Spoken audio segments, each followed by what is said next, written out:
May 6th, 2017. After the local elections, there's no time to mourn. The general election must now take priority. In an article for Labour List, Lewis Bassett, a key member of Chris's campaign, wrote, "Chris Williamson ran on an explicitly pro-Corbyn message.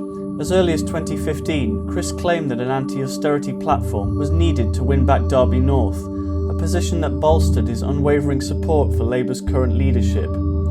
Days after receiving nomination, and when the polls were giving Labour very little to go on, Chris was happy to be labelled as a test case for Corbyn's new kind of politics." This is all unused footage I shot for Chris's profile video. Chris doesn't smoke or drink.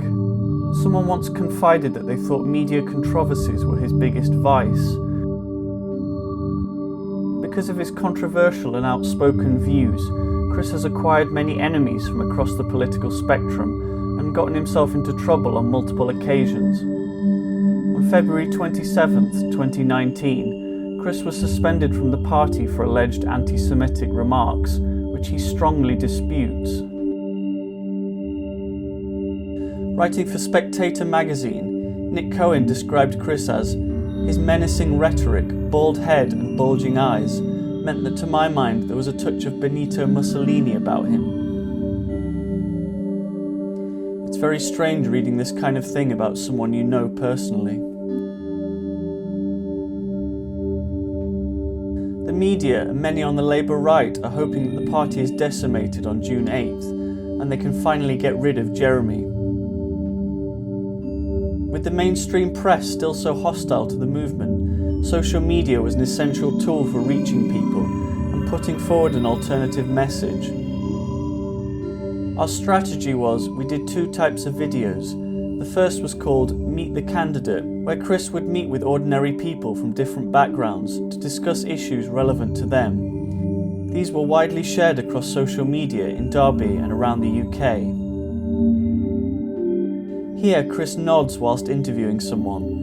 The role of interviewer requires you to nod constantly. A cutaway shot of Chris's feet, just in case.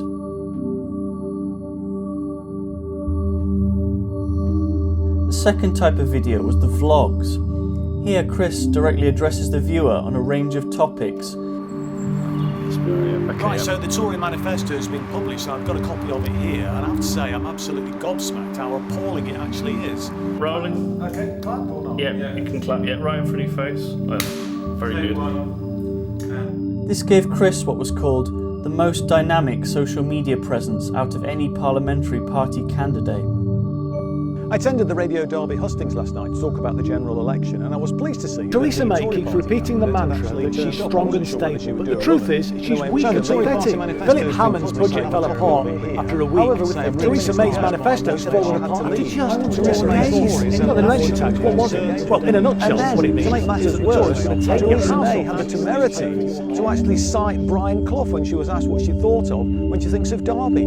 He was a trade unionist, and he'll be turning in his grave at the prospect of a Tory party leader responsible that we won't know what it will mean until after the election. So they're saying, no, trust us, and vote us in, and then we'll tell you what damage it's going to do. Proposers in their manifesto. They're planning to extend fracking in this country. There's nothing in this manifesto about dealing with the housing crisis. There's nothing. The Conservatives won Derby by a mere 41 votes last time. So every single vote really will count. That's why the Green Party have stood down and endorsed me. The Greens recognise the progressive vote. It's not manifesto.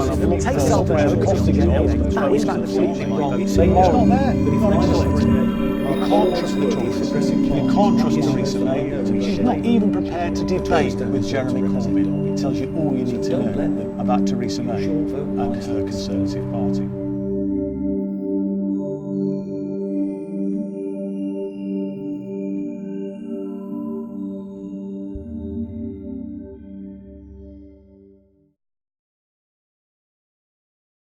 This is the only shot I saved of us canvassing.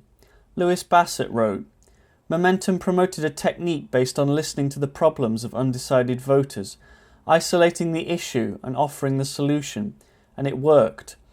At the peak of the campaign we had almost 150 people canvassing for Chris, and twice that amount on polling day.